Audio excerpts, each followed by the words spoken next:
Hi, this is Jim, and here's some entering commentary. And today we're going to look at the 1010 band system, and I'm just going to run through some charts real quick. I haven't looked at them ahead of time or anything, and I'll just show you what I see. Okay, on this system, we would have went short here on the S&P because you can see parabolic sell signal move below the 1010 bands, close below the 1010 bands, and the histogram was below zero. Then here we would have went long because of close above, parabolic, and the histogram above.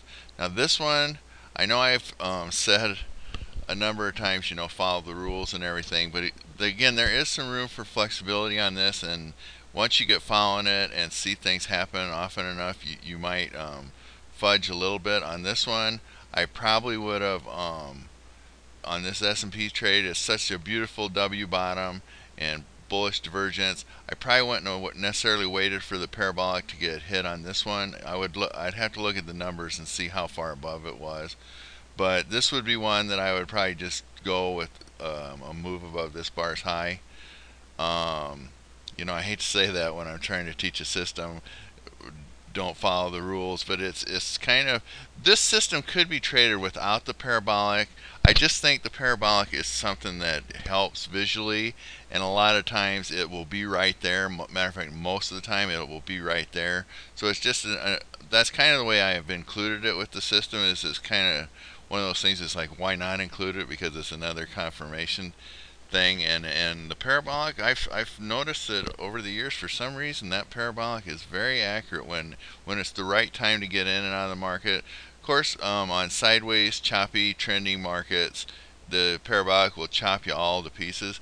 But when it's kind of the right turning point in the market, the parabolic can be right on target most of the time, a lot of the times.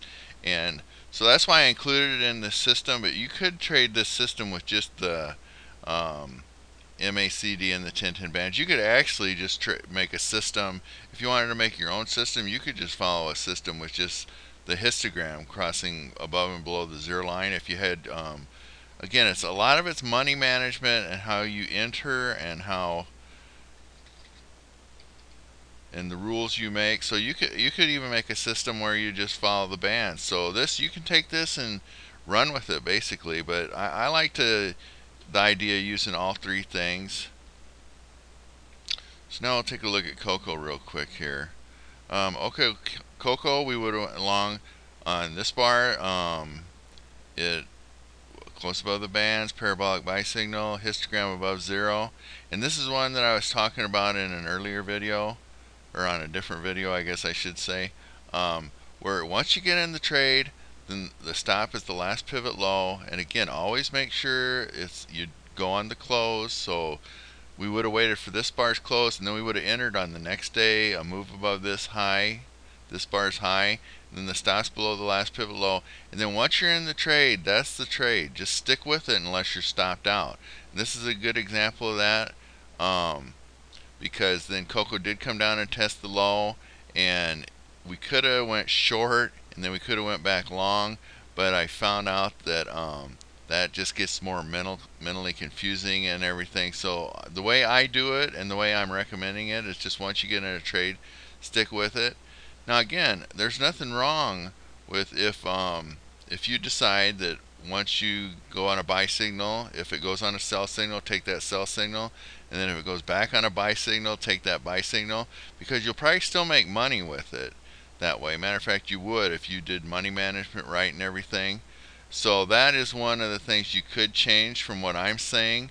But I have just found that mentally, for me, it's just easier once you're in the trade to stick with it. And I found out that so many times it will make these counter trend moves and make, maybe especially coming off a low, it will come back and test that low. And so I just like to stick with the original trade. That's one of the little tricks or ideas that I come up with.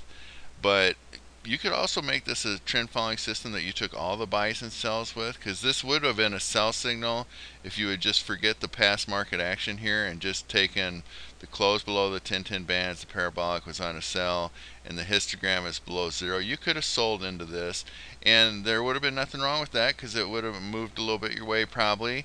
And then once it turned around and you see that you were wrong, you would have just reversed position.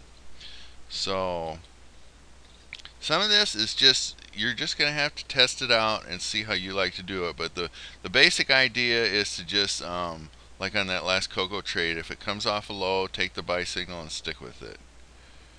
And you can turn it into more trades, more trend following. Okay, now here's a, more good examples. Parabolics on a sell signal. This is September coffee. Um, Close below the bands, histograms below zero. We would have went short on a move below this bar's low, and then we would have had a nice down move. One thing I haven't talked too much about yet, is taking profits. The parabolic is a good way to take the profit. That's probably the first way to do it. The other way to take the profits on this is, if just on an opposite signal, like if you get a big move your way and then coffee puts in an opposite signal, like this would have been an opposite signal when it closed back above the bands, and it had a parabolic buy signal and the histogram was above zero. And this is interesting here on coffee, is notice that we got a buy set up on this bar, the first close above the 10-10 bands.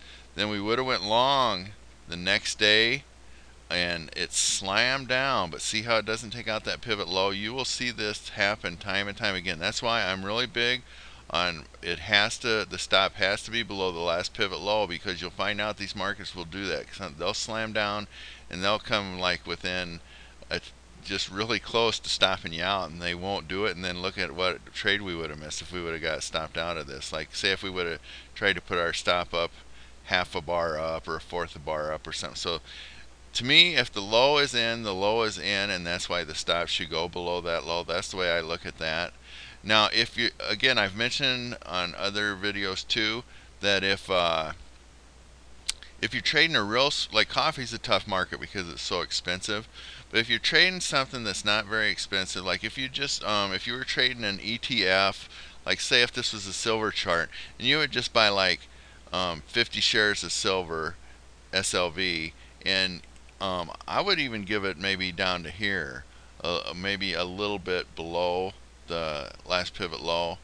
Again, that's going to be a personal choice you'll have to make, because what will happen sometimes, these markets will get a buy signal and a buy entry point, and then it'll come down and it'll just barely take out the last low. And that's why I would like to give it a little extra room.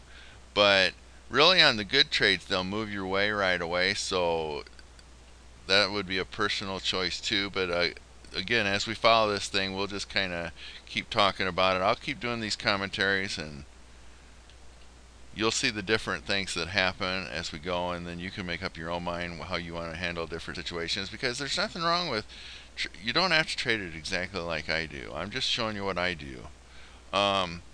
Again, here's a situation in silver, or I'm sorry, sugar. And sugar, actually, this bar here would have been an entry point, and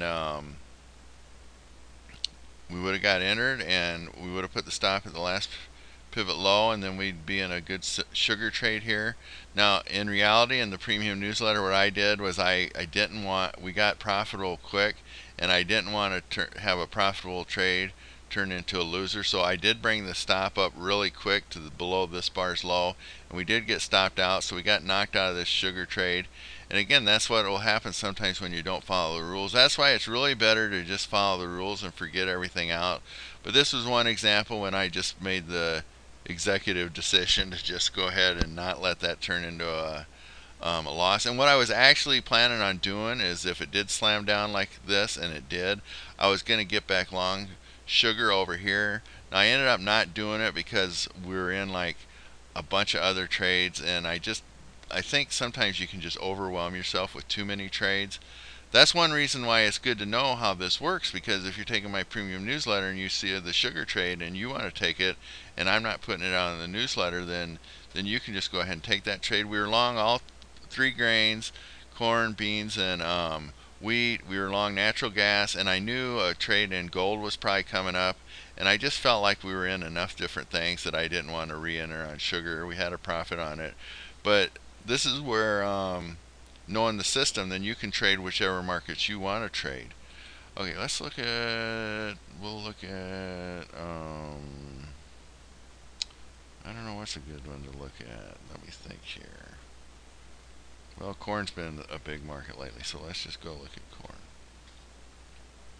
I was trying to think of something that did something special today in today's action, but really there isn't nothing that sticks out like a sore thumb. So corn,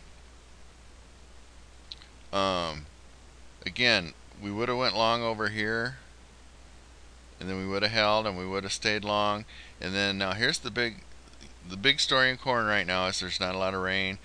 I'm in Cedar Rapids, Iowa. It's like a drought out there right now. It's 98 degrees, and the corn is just, this market is going to go to the moon, it looks like. Now, here's one thing interesting about this system too, is well, this is more the 10-10 bands than following this system. Is the more bars above the bands, probably the stronger the move's going to be. So the fact that this has been trading all these bars above the 10-10 bands means that there is probably a lot more to the upside for corn. And like I always say, it doesn't always work out that way, but there's a good chance it's going to work out that way.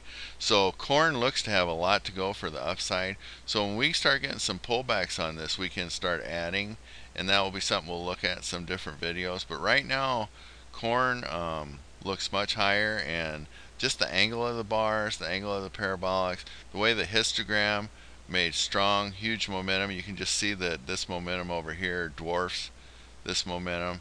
And then we can put the regular histogram on real quick.